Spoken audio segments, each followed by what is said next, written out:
याद रखिएगा बोर्ड की दृष्टि से ये कैसा है तो आपका बोर्ड मॉडल है और ये कितने नंबर का पूछते हैं, या तो 3 नंबर का खूब खिसियाएगा तो कितने नंबर का, 5 नंबर का। इसीलिए इस वीडियो को मिस ना करें और 3 और 5 नंबर लाइफ के लिए बहुत ही इंपॉर्टेंट होता है। समझ गए? ओके, तो चलिए अब हम इस पॉइंट को समझते हैं कि इंद्रधनुष क्यों दिखाई देते हैं, आखिर इंद्रधनुष क्या होते हैं।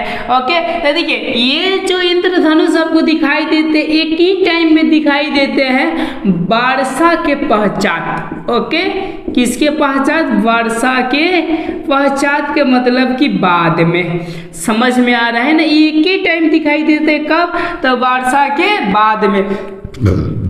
ओके, कई प्रकार की दिक्कत और ये कैसे दिखाई देते हैं आप लोग देखिए, गौर कीजिएगा। ओके, जैसे कि खूब बारिश हो गया और बारिश आपकी क्या हो जाते हैं, छूट जाते हैं। तो सूरज यहाँ पर है, ओके, और छूटने की वजह से देखिएगा ना इधर आपका कुछ वातावरण में ऐसा ऐसा कर देखिएगा आपको 7 रंग में विभक्त करके ऐसा कुछ दिखाई देगा। आप यहाँ पर माना कि क्या है तो खड़े हैं ऐसा।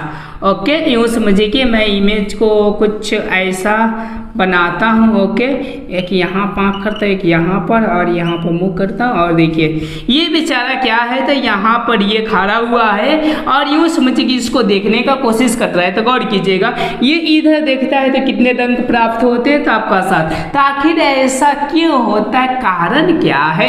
तो चलिए मैं ठोस आपको बात बता देता हूँ, उसके बाद से घुमा फिरा कर लिखने का भी कंसेप्ट में बता देता हूँ। देखिए कारण क्या है कि सबसे पहला आप लोग पॉइंट लिखिएगा कि इंद्रधनुष वर्षा के बाद दिखाई देते हैं। ओके, यहाँ पर लिखिएगा कि इंद्रधनुष जो होते हैं वो वर्षा के बाद दिखाई देते हैं। कब दिखाई देते हैं? वर्षा के बाद दिखाई देते हैं। यहाँ तक आपने पॉइंट को अच्छी तरह से समझ गए होंगे। चलिए नेक्स्ट पॉइंट को हम लोग समझते हैं।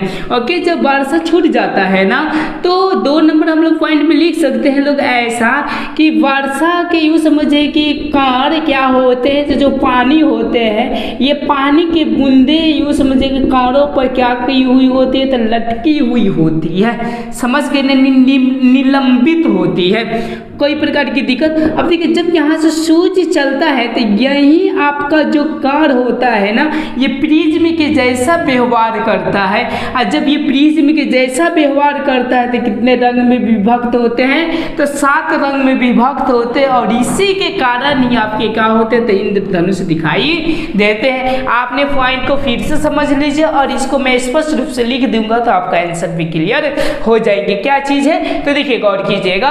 ओके, कि इंद्रधनुष में सबसे पहला पॉइंट हम लोग क्या लिखेंगे तो ये लिखेंगे कि वर्षा के बाद ही आपको क्या करते दिखाई देते हैं। ओके, अब देखिए 2 नंबर हम लोग दिमाग लगाएंगे कि जब वर्षा होती है तो छोटे छोटे कणों पर क्या होती है वो पानी का कण निलंबित हो जाती है, मतलब कि लटक जाती है। और जब सूर्य की किरणें आता है तो ये जो आपके पानी का कण होते हैं वो प्रिज्म के जैसा व्यवहार करते हैं और प्रिज्म के जैसा व्यवहार करने की वजह से आपके क्या होते तो 7 रंगों में विभक्त होते थे। इसी 7 रंगों को हम लोग क्या कहते हैं तो इंद्रधनुष कहते हैं। चलिए मैं इस पॉइंट को लिख देता हूँ ताकि आप भी नोट डाउन कर लीजिए, उसके बाद हम लोग नेक्स्ट पॉइंट की ओर बढ़ेंगे।